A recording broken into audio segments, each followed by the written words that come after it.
Hey guys, Occidental Petroleum is up 10% this year, and it looks like it's actually probably one of the better oil and energy companies in the market right now. The overall market is up 32%, so Oxy is underperforming the market, and all of their financial results haven't really been that positive as of late, as we'll see in this video. It could still mean good news for Occidental Petroleum. So I'm going to look into some of the recent news that came out surrounding the company. I'm going to look at their financial statements, and then I'm going to analyze the company using a discounted cash flow model to try to value this stock. But before I get into that, let's talk a little bit about Oxy's business model. So Occidental Petroleum makes money by extracting and selling natural gas and oil from underground and underwater fields in the United States, the Middle East, and in North Africa. They also make money by manufacturing chemicals used not only in the energy industry, but in a variety of other industries like healthcare, automobile, and housing. Fees from the transportation, storage, and marketing of oil and natural gas are another source of their profit, ensuring that once these products have been extracted, that they reach the market efficiently and effectively.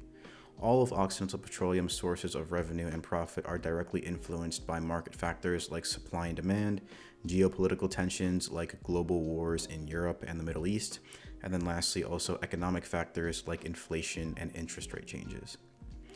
So now we can look at this news article that talks a little bit about, as we can see right here, 3 oil stocks to buy before rate cuts trigger a big rally. Obviously, right now we're living in a pretty high interest rate economic environment, but as the Federal Reserve starts to cut back on interest rate hikes, we might see economic expansion, which could positively impact some of these oil companies like Occidental Petroleum. They point out right here, these oil stocks have strong fundamentals, quality assets, and robust cash flow visibility. We can see right here, they talk about how Oxy has robust free cash flows, which will ensure deleveraging, which is when a company reduces the amount of long-term debt they have, and then also will ensure dividend growth and opportunistic acquisitions. They point out right here that it's worth noting that multiple rate cuts might be in the cards over the next 12 months. With expansionary policies, global GDP growth will likely accelerate in 2025 and beyond, which is the single biggest catalyst for expecting oil to trend higher. Also, geopolitical tensions like the war in Ukraine and Russia, as well as other wars around the world, have escalated and will probably end up pushing oil prices even higher because oil is required for weapons. Then lastly, right here, they touch on a couple of things. They point out right here that Oxy has mainly remained sideways in the last 12 months, but an upside could be likely. The potential upsides for oil prices include obviously the global geopolitical tensions, as well as the Federal Reserve cutting back on interest rates. Also, there in the fourth quarter of 2023, there was a 22% hike in dividend growth, up to 22 cents per share, which could also be very good news for investors in Occidental Petroleum. Another point to touch on the fact that there will probably be a lot more dividend growth is the fact that they have a very healthy balance sheet. Last year, the company generated $5.5 billion in free cash flow, which is basically your operating cash flow minus the capital expenditures you need to keep your business running. So obviously this is good news for Oxy. Now let's look into their financial statements. We can see right here in the third quarter of 2023, Oxy had $7.4 billion of revenue, which is down about 22% from $9 billion year over year. And then for net income, they had about 1.4 billion, as we can see right here, 1.1 billion for common stockholders, down about 50% year over year from 2.8 billion. Then if we go into their full year results here, although it doesn't say it here, for the fourth quarter, revenue was 7 billion, down 12% year over year, and then net income was 1.2 billion, down 40% year over year. For the full year, they had $28 billion of revenue, which is down 22% year over year from 37 billion in 2022. And then for net income, they had $3.7 billion of net income, down about 65% from 12.5 billion year over year. So like I said at the start of the video, their financial results this year were not nearly as good as they were last year, but the earnings results from last year mainly came as a result of a sharp increase in the price of oil as a result of geopolitical tensions around the world. But we can see if we're comparing 2023, which is a pretty slow year, to another year that was pretty slow, 2021, we can see they did have increase in revenue and increase in earnings during that time period of over 100%. So if they're able to continue to maintain this level of growth in a year that was pretty slow, where interest rates were very high, then it could mean that if interest rates start to get lower and geopolitical tensions continue, that financial statement growth could actually continue, which would lead to a lot of dividend growth and also stock price growth for Occidental Petroleum. Now we can see this intrinsic value calculator to try to calculate the intrinsic value per share for Occidental Petroleum. I'm using a growth rate of 43% because over the last 5 years, Oxy's historic free cash flows have grown about 43% year over year or year to year, from 1.01 billion in 2019 to 6 billion in 2023. Keep in mind, Warren Buffett picked Occidental Petroleum over all of the other oil companies in the stock market, so he obviously sees something in Oxy that he doesn't see in other oil companies. And this might be one of the things, because as we saw from other oil company videos on this YouTube channel, they didn't have growth rate as sharp as 43% over the last 5 years.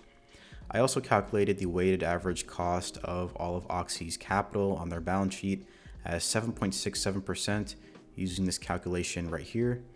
And we can see they had about $19 billion of debt after subtracting their cash and about 870 million shares outstanding, putting their estimated intrinsic value per share at $500 per share, which means that they're definitely trading below intrinsic value per share based on these estimates.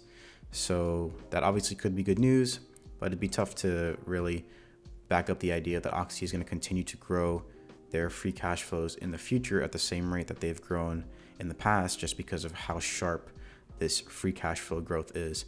But if they are able to continue growing their free cash flow at even half of this, then Oxy would still be presenting a really strong buying opportunity. Now I wanted to compare Oxy to the two oil companies that are basically their two biggest competitors, ConocoPhillips and ExxonMobil. And based on this, it looks like Oxy is pretty much neck and neck with ConocoPhillips in terms of profit margins, but they have a lower return on equity than ConocoPhillips. They also have a very similar debt to equity ratio, similar PE ratio, and they pay a lower dividend than the two companies. So based on this list, it looks like ConocoPhillips would be the best company to invest in, but it looks like Occidental Petroleum is definitely a close second. Lastly, I wanted to compare Oxy to the other companies we've looked at on this YouTube channel. It looks like Oxy comes in first place with a current share price trading at about 11% of their estimated intrinsic value per share, with EPAM Systems coming in at 10th place on the list, where their share price was trading at 102% of their estimated intrinsic value. Then based on growth rate, Oxy comes in second place here at 43%, right behind ExxonMobil's 44% for all of the companies we've looked at. In terms of dividend yield, Oxy had a dividend yield of 1.2%, which isn't good enough to get them onto the dividend yield table. But if they are able to continue to grow their dividend in the future, then they might end up on this table along with an increase in their stock price.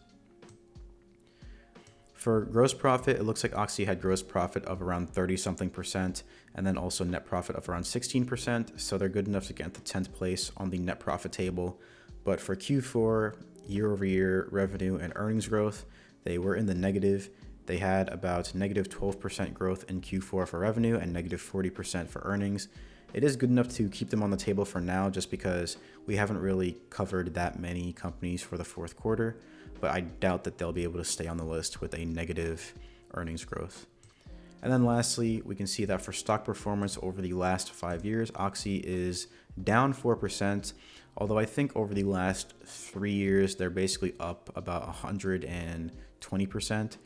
So obviously this is a dividend paying stock all time. Looks like they're up from 2000 about 500%.